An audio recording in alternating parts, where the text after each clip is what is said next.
Welcome to another episode of the Chronicles of Mr. I am Mr. Pierre, and I'm so happy to be able to join by an amazing artist, an amazing educator, just an amazing person all around. AKA it's Kaya, AKA Miss Arnoux, AKA K. Dot. All of the AKAs. How are you, Miss Arnoux? I'm good. I can't claim K. Dot. K. Dot is K. That's already taken. Oh my God. Yeah. I apologize for that. It's okay. It's just me. Hi, everyone. Yeah. So happy to be here. It's an honor. So happy to have you on. Yeah. Yes. It's a joy. The last time we spoke, we were both teaching at the same school, same campus, and several moons later, we are no longer at that. And not that we didn't leave amicably. Everything was all good. We just chose to be elsewhere, and just wanted to check in with you to see how you're doing at this the new school that you're teaching at, and if you've had a chance to go back and visit. Since I haven't, but I plan to. Yeah, so I now teach high school kids. It's different. Not one is better than the other. I literally love I just love being around children and youth in general. So high school is an area I haven't tapped into. You know, I had like a very brief experience at the early stage of my teaching career, but I didn't think I was.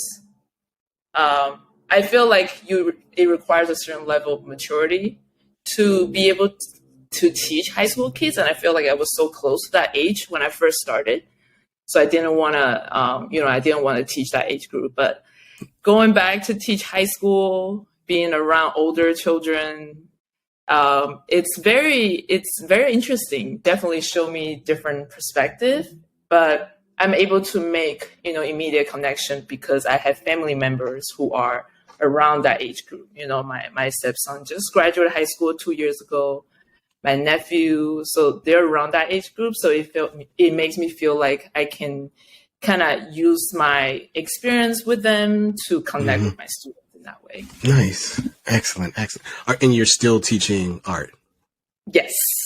Is it art for freshmen all the way through senior, or is it like different mediums for the different grades? Yeah, so I teach juniors and sophomores, 10th and 11th. Yes. Nice. You said was high school was high school where you first started, or was this the first time that you were I think I just misheard. Well, at the beginning of my teaching career, I kind of had like I wouldn't say not a full class teaching of high school, more like on the smaller size, kind of like tutor, but not really tutor, Okay. Yeah, in a more supporting role. But I definitely started full-time official teaching with like younger children, and then slowly moved my way up, to middle school, and now I'm transitioning into high school. And you mentioned this, and this was something that I've thought of as well, but you were able to see if you can articulate it better than I can. Of what do you feel like is that that maturity level that is needed at that high school level when you are teaching high school kiddos? Yeah, so I feel like I was not ready to be able to provide to these high school kids what they need from a teacher, from an educator. When I was much younger, in my early 20s, I just feel like I just got out of high school myself. I just didn't feel like I had enough life experience to be able to provide to them what they might not be able to get from other teachers. You got it. Yeah. I think, I agree totally in that. One of the reasons why I too chose to start in middle school was high school kiddos would have looked at me as a 22, 23-year-old teacher and been like, dude, I remember you here from last year when I was a freshman, you were a senior. So like that sort of thing would have definitely been difficult to, I don't want to say command, but I guess my presence in front of high school kiddos, I would have felt as if I was even more so of an imposter of a teacher in front of high school kiddos if I was that young. definitely felt it at moments in the beginning of my career in front of middle school kiddos who are just 10, 11, 12. I can only imagine in front of an 18-year-old attempting to teach whatever and then being like, looking at me side eye. I would have looked at myself side eye too, like, yeah, you're right. You're right. So yeah. I think just that self-awareness too is just super important to anyone who is in front of students, let alone high school kiddos who are so close to either going off to college or starting a career or just leaving, the comforts of an institution that they've spent 4 years at and being comfortable there. Yeah. Yeah. How has the year been for you? So far this year? Yeah. It's been pretty good, there's definitely a period of adjustment, but I think all of the fundamental stuff are the same, regardless of age group, kind of like how you present yourself, how you approach the students, the level of respect, what you bring to the classroom, those are all the same. But in terms of expectations and the how deep we can get into the content, that allows me a little bit more freedom. And I think that's one of the reasons why I consider making that transition is I figure being able to teach high school kids will allow me to deepen my craft as well, because I will be able to, provide a deeper level of instruction in terms of visual arts that will help me develop my craft in another way. Yeah. I think I cut you off. You were about to say something else previously of how important it is to know yourself if you're going to put yourself in front of high school kiddos. I mean, young people, period, but even more so high school kiddos who are very aware and have a myriad of feelings and anxieties of like, hey, what I think some adults would call, real life after these, these protective years. Yeah. Yes. I think my personal being able to have those age group family members around me definitely help a lot. Like putting myself in their shoes and kind of see what they're going through, what they're going to see after high school. And I can use that experience to help me think about how I show up in the classroom of 35 high school students. That's a much larger classroom size. And because they are kind of like at the cusp of being able to explore the world, but have not seen it in a large scale. Because I feel like I was thinking about me being in high school. When you're in high school, you kind of feel like you know what life is about. But then after you graduate, it's like a literal shock of, oh my God, this is the real world now. This is very, very different. And I see that transition in my stepson and my nephew. Like before they graduated high school, they're like, oh, I know this, I know this, I know this, I know what this is like, I know what this is like. Once they graduated high school, just that one summer, shocks everywhere. Like, oh my God, it's so hard. I have to go to a new community to meet new people in a university. I have all these responsibilities. So I feel like because I have family members who have been through that transition, I will be able to use my knowledge to really kind of help guide my students. And now I not only teach art, I have an advisory. Like I have a group of kids that I'm responsible for. Yeah. So that's a different level of responsibility. That, that's a challenge that I don't mind taking on because I have not done that before. So it's like, oh, this is interesting. Like, let's see how it works out. Advisory is real in that it's a space that isn't academic. So there's like no grade attached to it. And because there's no grade attached to it, the freeness, if you do it well, if you do it correctly, in my belief, the freeness that can be created there for the kids to be able to, one, be kids, to really learn how to advocate and speak for themselves. And then two, I think another point of like, if you create that safe space, to be ready to receive and be able to help kiddos navigate the times and the point in their life that they're at. Because I had another person, where we were talking about advisory at their school, they call it circle, of, knowing how to ask certain questions, let the kiddos see you in a state of vulnerability. That's a lot. And if it's something that you're not familiar with, because at GCS, you never had a homeroom advisory, right? It was just strictly the class. Yeah. And so how does that change the dynamic of the kiddos who are the kiddos in your advisory also kiddos who you teach? Not right now. So I have a freshman advisory, and I actually have one student graduated from GCS who's now in my advisory. Wow. So I walked into, that's actually really, it makes me feel like home in some way, like seeing the familiar faces. And it was definitely very different because I don't teach them right now, but I see them every day, in the morning, before school, before the end of the day. So we're like building little by little, get to know each other little by little. Right now, you can kind of see kids still kind of gravitate towards people they kind of already know from the school that they came from. But then after the first month, you see kids slowly branch out, you see cliques. So I think the challenge is really how to bring everyone together. And I think it's really hard because high school kids, they circulate, they travel to different classrooms. They have different class at different periods, maybe with the same teacher.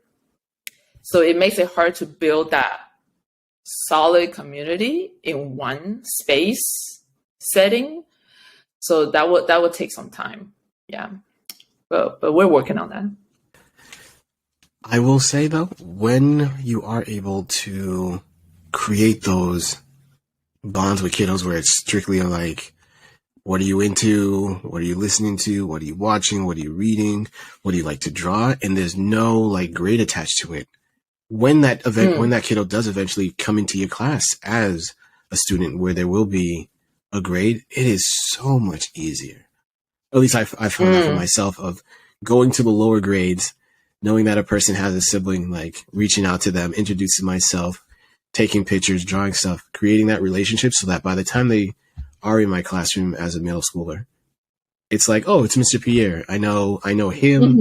I know he likes to do X, Y, Z. There's already that relationship of and trust to a certain degree that makes it just so much easier to teach. And when you have those moments where kids are going to be kids, there's going to be some pushback, whether they do it immediately or eventually, I'm okay with that, as opposed to them just never doing it, whatever that doing is, whether it be, some classwork having to do with math or some drawing or a mural they're going to have to do in art class. Like they know me and know like, hey, whatever it is that I'm asking of them, it's coming from a place of a love and concern for them, that it's not just like me trying to be hard or whatnot.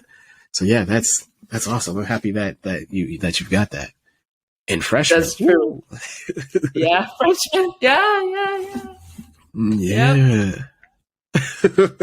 Yep. It's interesting. It's definitely fun. Yeah. But I know myself. I know that once next year, when they're in my class, I will let them know, hey, because you're in my advisory, I'm gonna expect you to already know how to present yourself in my class. So I will have a higher expectation, like how I would have when I had to teach my daughter in the same class as with other students. It will be kind of in that situation. And I think that's fine. Like, I think the expectation is just that, is the expectation. And because you've already said it with them, they know how to meet it. It's going to be the other kiddos like, oh, Miss Arnoux likes it to be done this way. Here's the reason why, the rationale, doesn't want this to happen because of X, Y, Z. And then the kiddos can also be the advocates of like, oh, no, that's not going to work because, and it's like, yeah, I could fall back. And if you were to think of like, hey, I'm a general, I have these captains who know, hey, this is the reason why you do this. One, we want to get work done, but two, we want to make sure that you're safe. And three, whatever else the reason or rationale is, it just makes sense. So yeah, that's awesome. That's awesome. And I think what you mentioned too of having family to be able to like, oh, hey kiddos, these 4 years that you have at this high school, this institution, when you leave it, we want to make sure that you're equipped to be able to like whatever comes your way to navigate the world outside of high school. Cause Yeah. as you mentioned, you said your stepson and your nephew. Yeah. Yeah. What would you say is the biggest thing that they are now realizing? They miss school. They miss school. Well, my nephew was in college. He was actually offered scholarship, but he went to school in San Francisco. But then he had to kind of stop and take a break. A lot of factors involved. So now he's going to return in the spring or in the fall next year. My stepson is not currently in college, so he's kind of like, in between jobs. So the biggest shock that came from that is how much he now appreciates being in the school space. Being able to go and learn and not have to carry the burden of living, paying bills, those kind of things. So, and also just being able to just kind of see, okay, with what you have. I mean, I hate using credential as a way to define a person's life, but it's the reality that we live in, having just a high school degree, what kind of opportunities will you have? It's also what he's faced with right now. He's seeing that there's not a lot of opportunities that can be provided or presented to me if I just present myself with what I have so far. So I think in a lot of ways, it's really, it's an experience, for them to really think about in the long term, where do they see themselves? Can I ask a question? And you may not have the answer to it, and that's 100% okay. But recognizing the sort of intersectionality that you have of, like you mentioned, being a mother, being an educator, being the auntie to someone who is like realizing now that they're...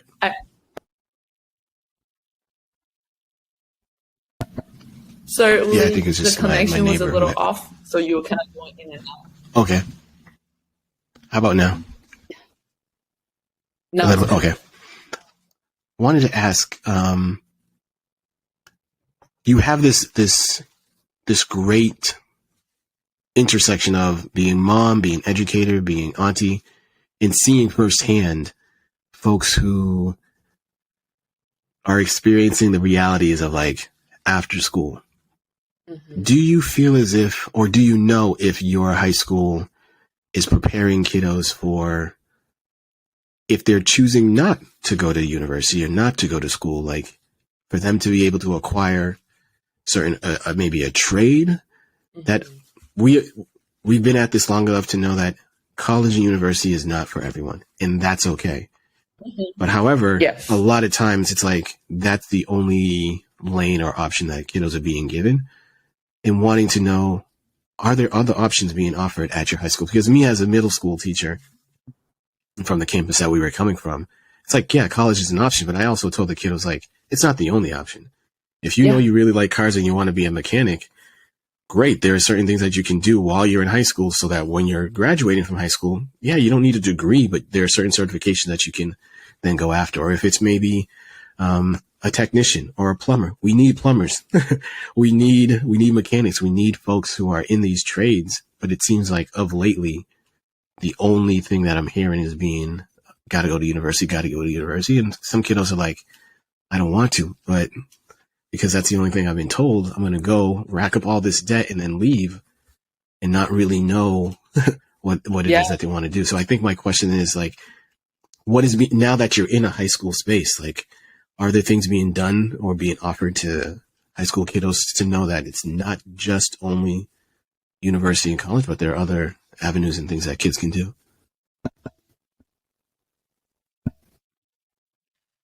That's a great question. And because interestingly, my school is part of the network. And I think it's such a small world. I have a colleague, I think she was your colleague in the past, Miss Shamang. Yeah. Yes. We're in the same school. So Monica, the school, the charter network emphasize and promotes breaking the generation, like creating generational change. That's their tagline. And the primary focus on how to create that generational change is through entering a 4-year university. So that's like their focus. They talk about that all the time, every meeting. But like you said, I definitely agree that that is not the only route, And for me, having lived through high school, having gone to college, having gone to graduate school, having now have a debt that I have to pay off, I'm going to say it's more important to use. I feel like high school should be where we teach them how to establish certain work ethic and habit more than figuring out what college you're going to go to. Because I feel like, and I tell my kids in my class, kids in my advisory all the time, like, you are not going to know for sure who you're going to be, what you're going to do after high school. That's nearly impossible. Yeah. Like, I never thought I would be a teacher, not in a million years when I was in Same.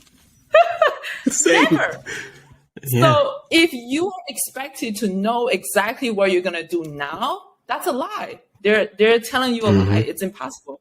The main purpose of going to college to continue education is to explore your interests, to build connections with other people from other parts of the countries or other parts of the world, and to discover what your purpose in life is about. Yeah. Right. And if you already have an interest now that you're very passionate about, why do you need to do that then? Right. If you have an interest that you know for a certain that's why so many, I think using singer is a great example. Like so many singers, they decide to not continue with, higher education because they have a very specific passion that require them to have different kinds of schedule and dedication and workspace. So they have to take a different route. So I agree, because when my school talks a lot about like the requirement, what you need to do in order to attend college, there were a lot of kids, all these are immigrant kids, first generation. A lot of kids were like, how am I going to pay for it? Yeah. First of all, how am I going to pay for it? Second of all, what am I supposed to study? I don't know what I like. I don't know what to do. So there is a lot of those questions. And I think it's important to let them know that you really don't have to decide what your life is going to be about now. What you should focus on is to establish learning about yourself. I think using high school to learn about who you are, what you're into, what type of people that's good for you to surround yourself with.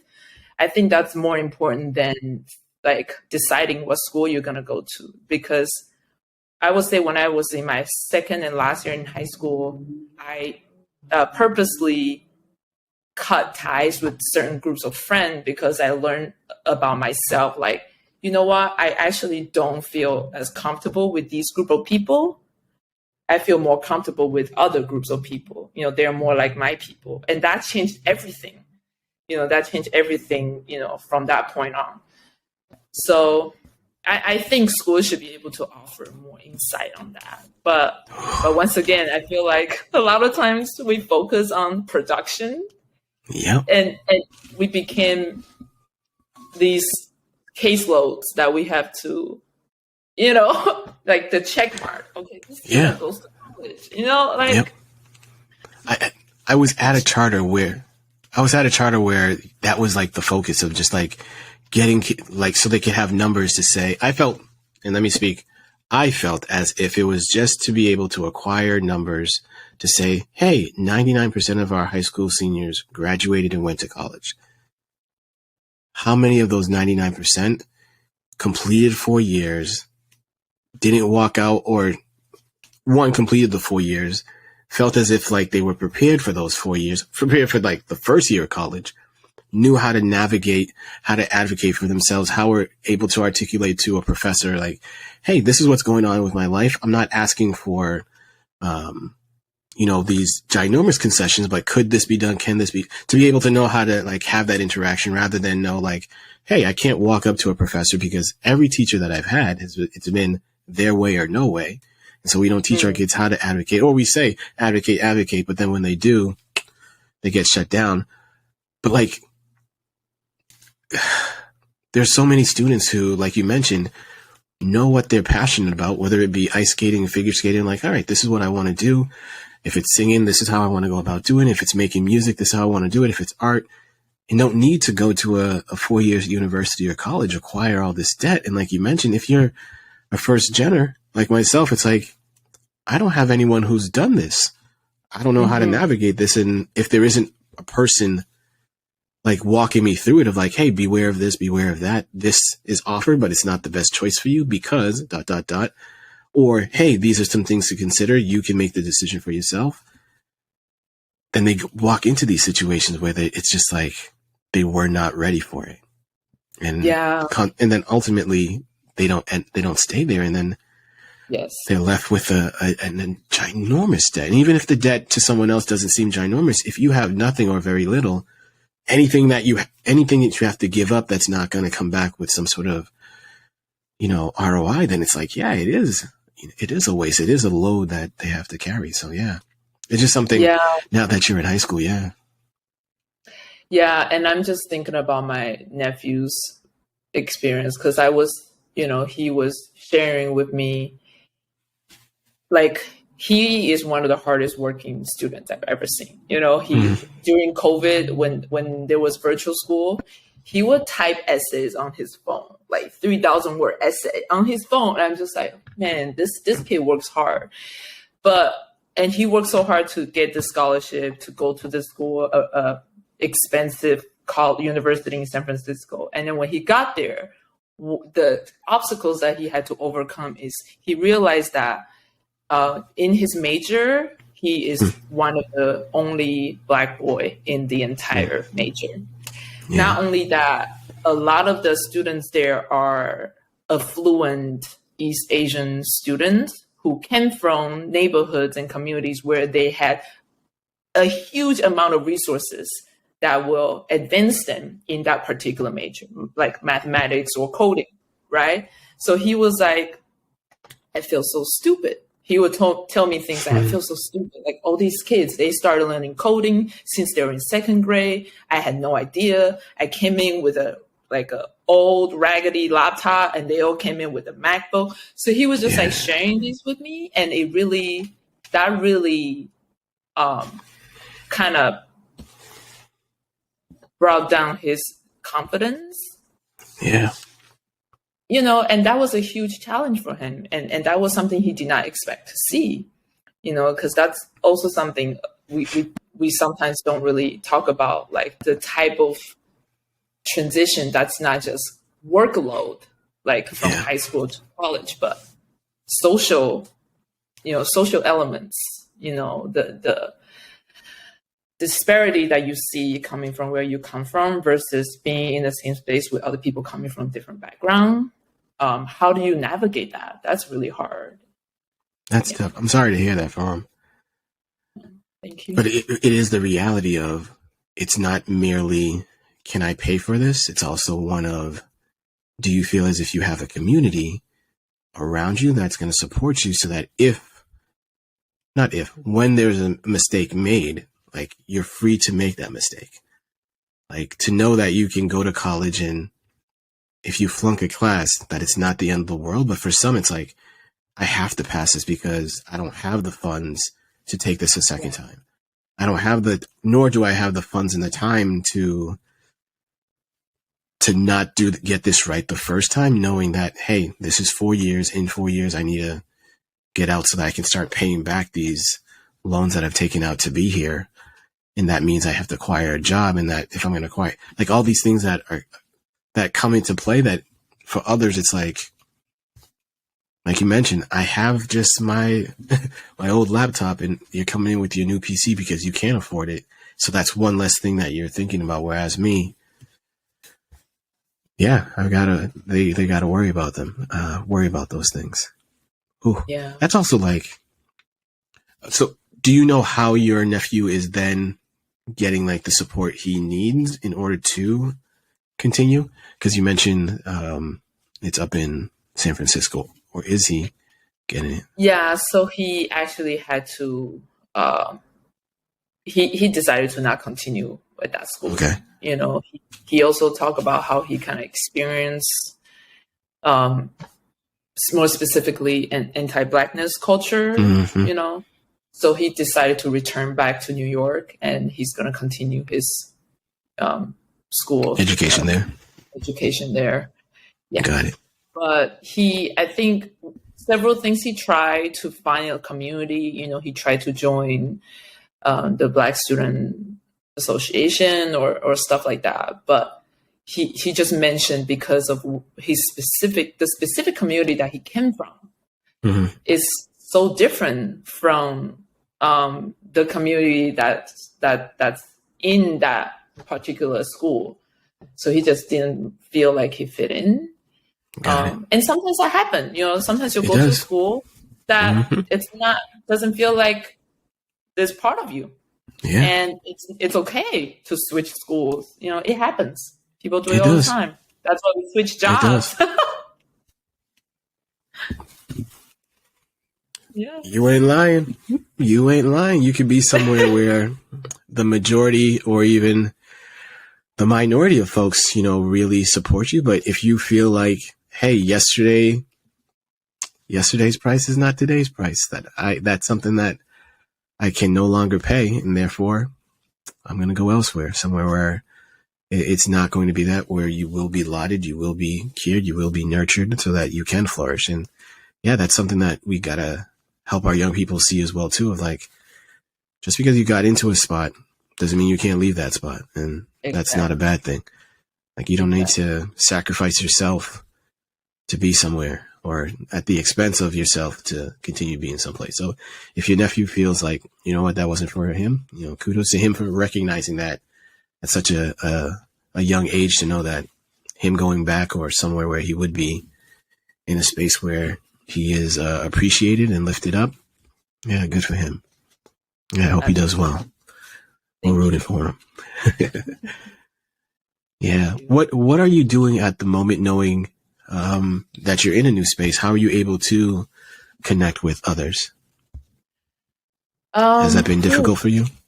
That has been, connecting on the not so deep level has been, you know, that's fairly easy, but I think it goes back to, I think now I definitely appreciate the time that I had at GCS, where I know I complain. I know in the past I definitely complained about, oh man, we don't have enough recess. But now I'm in high school, I realize there's no recess. Okay, there's no recess in high school. That does not exist. So students go from class to class to class to class all day. They have 5 minutes transition between every class. And at first I thought, oh, is it just this school? Is it just this network? And according to my principal, who had taught in different high schools, she said, no, it's just high school. I was like, okay, so high school kids get no recess. Okay. What does that mean? That means you have no time to socialize. You have no time to breathe. You have no time to engage in less serious conversation, to build connection with people. And that's the same for teachers, right? Like, I love when on my 15 minutes break between classes, I can stand outside of my room and chat with a few individuals, like, hey, how's your day going? Da, da, da, da. I cannot do that. No. I'm in the classroom and I'm cleaning out and I'm starting class again. Yeah. And at the end of the day, everybody have a pile of things they got to do. They got to grade. They got to prepare for tomorrow's lesson. So there's a very minimal amount of time for socialization. And I think that's the part I really miss, being able to just chit chat with teachers throughout the day, I'm sorry, go ahead. No, I was just thinking about that. And you're right about that. That those non-instructional moments, like you mentioned, were the moments where, honestly, I was able to connect. I know for myself, speaking for myself, able to connect with you, able to connect with other teachers who likewise chose, let me step out of the classroom so that it signaled to whoever, like, hey, I'm not going to be a hermit. And if I need to be a hermit sometimes, that's okay, but it's not an everyday sort of thing. That then was like, hey, doors open, come on in. Let's talk. Or, hey, the kiddos are transitioning to art. So they're going to be with Miss Arnoux. That says to you, like, hey, can we connect? And if I step into your classroom and you step into mine, am I taking that time to connect with you? Or am I just like, head down and gotta go to work. And I could see if you're a new teacher and you don't know to take those moments to breathe, take those moments to connect with the veteran teachers or a teacher who knows that system and knows how to create those moments, or it says like, hey, this is when you can do that. That's tough. Yeah, like, and I'm recognizing that I'm mirroring you right now. I'm just like, wow, my head. Yeah. Like, the only time I really get to see and maybe chat with my colleagues is Friday during PD time, right? During the week, you see them in the hallway, you say hi. You see them in the break room at lunch, you say hi. But the actual, like a few, maybe 2 hours chunk of time that you can engage is once a week. Yeah. Yeah. So I now value, I always value recess. I think recess is important. It is. Yeah, agreed. I don't know why high school kids don't get recess. I think it's good for everybody. You meant more recess everywhere. Yeah. And they're still kids. They are 15 to 18-year-old kids. Yeah. Kids need to be able to have those kind of downtime. Agreed. And then we have very similar issue where a lot of kids skip meals because school lunch is generally terrible. So I have kids who don't eat breakfast, come to school all day, skip lunch until end of. So I'm just like, how do you have energy? Like, of course you're gonna be putting your head down in class. Of course, by the fourth and fifth period, you're like, you're drained. Mm-hmm. You don't have time to recharge. And I think that's one of the biggest issue I have with the way schools are set up in America is this really lack of care to physical needs of our students. And I think physical and mental comes hand in hand. If you don't take care of the physical, it's going to affect the mental, period. And vice versa. Yes. Yeah. Yes. I agree with you, Kaya. I agree with you. And I think it's why we're on the same wavelength of our kids just need to be permitted to be kids. And to trust that if they are permitted to be kids, they will flourish. They'll do great at many things. But I think that it's not I don't think it's something that the folks who have the say believe. And it's like a lot of the times the folks who have the say, the ultimate say, are not folks who were ever teachers and spent time in a classroom to see it. And so I think there needs to be, like you were mentioning about the credentials and degrees and whatever, it's, Man, the people who are making the decisions seem to be always the people who are furthest away from the classroom. That is absolutely facts. Yeah. Yes. Yeah. Just come into the classroom and see how these kids like live. Yeah. Right? Like, let's talk about how social media is distracting entire generations from engaging with each other in person. Let's talk about that. Yeah. You know, yeah. It's a lot. What is bringing you joy?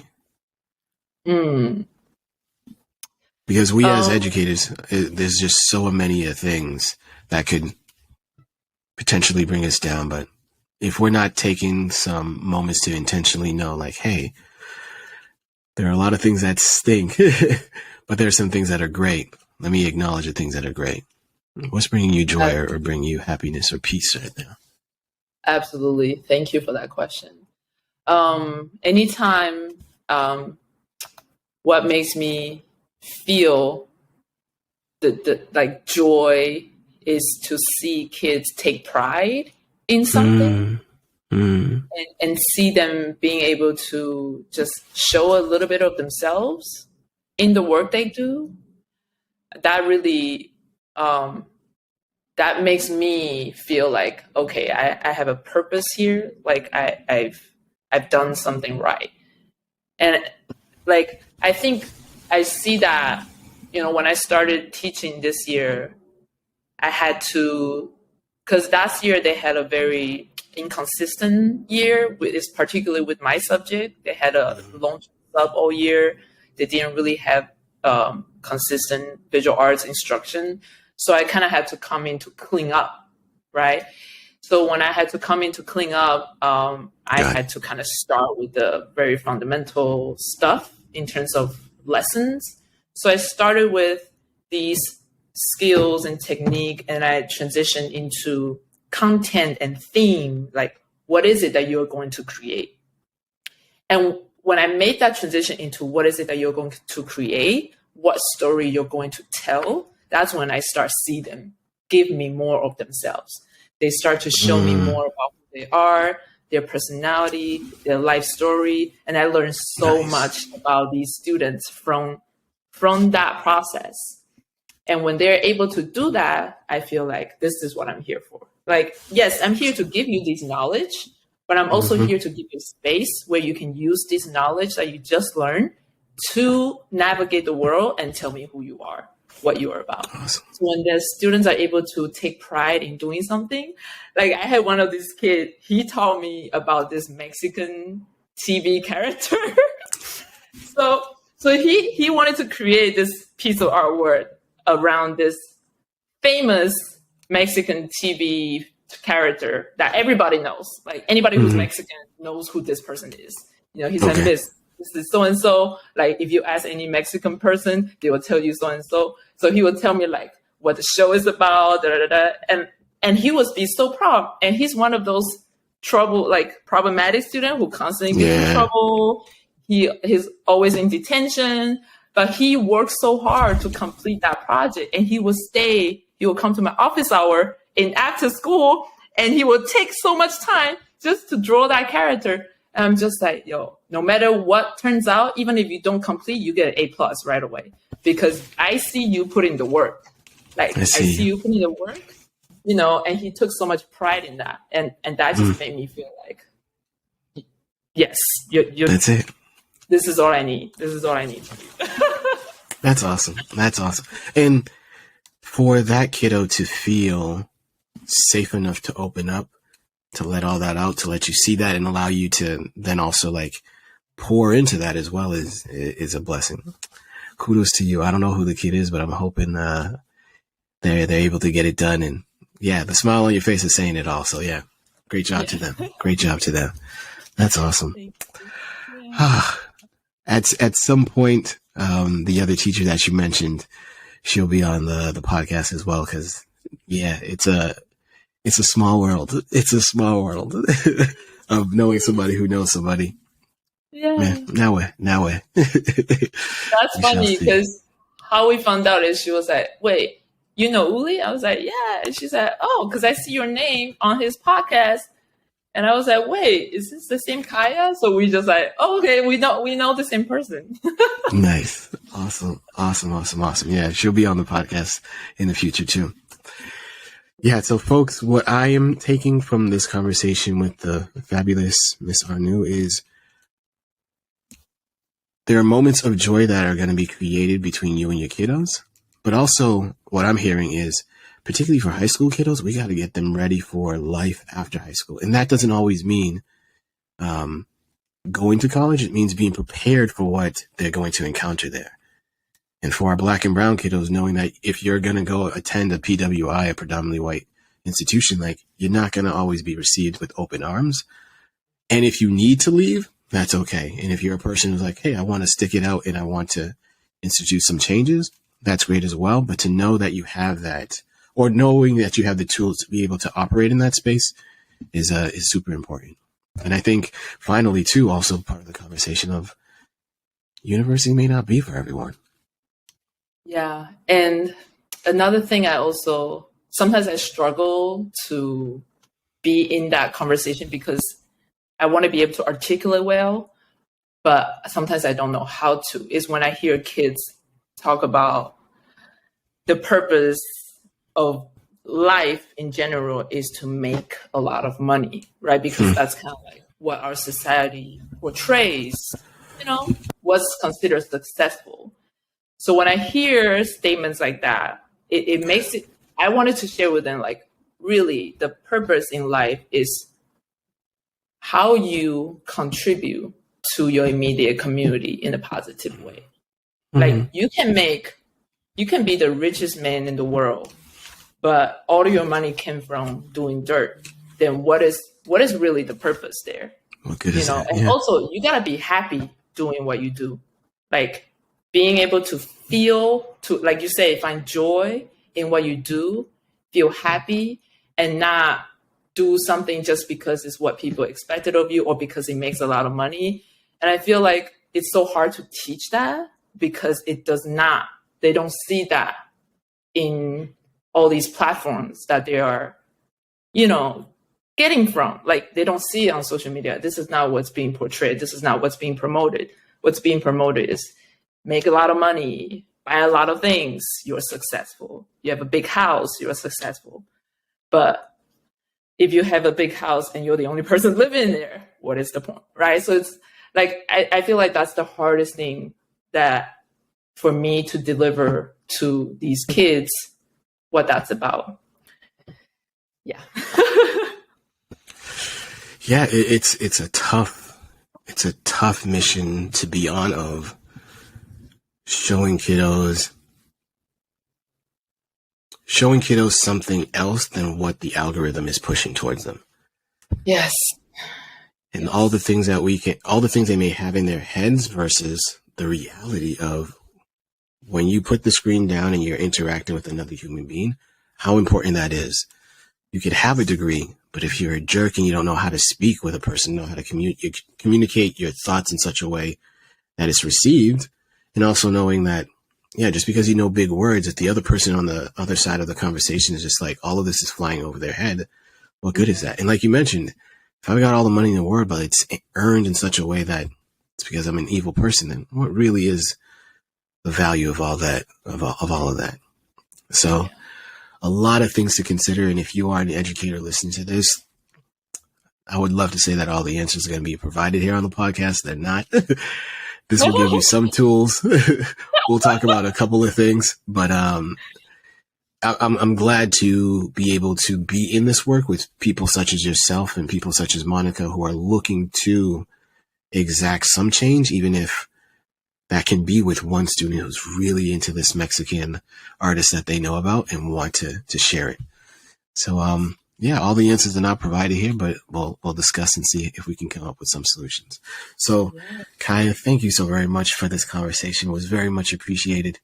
To anyone who's listening, thank you for listening as well. This has been another episode of the Chronicles of Mr. I'm Mr. Pierre. She's Miss Arnoux. Thanks for listening, y'all. Thank you.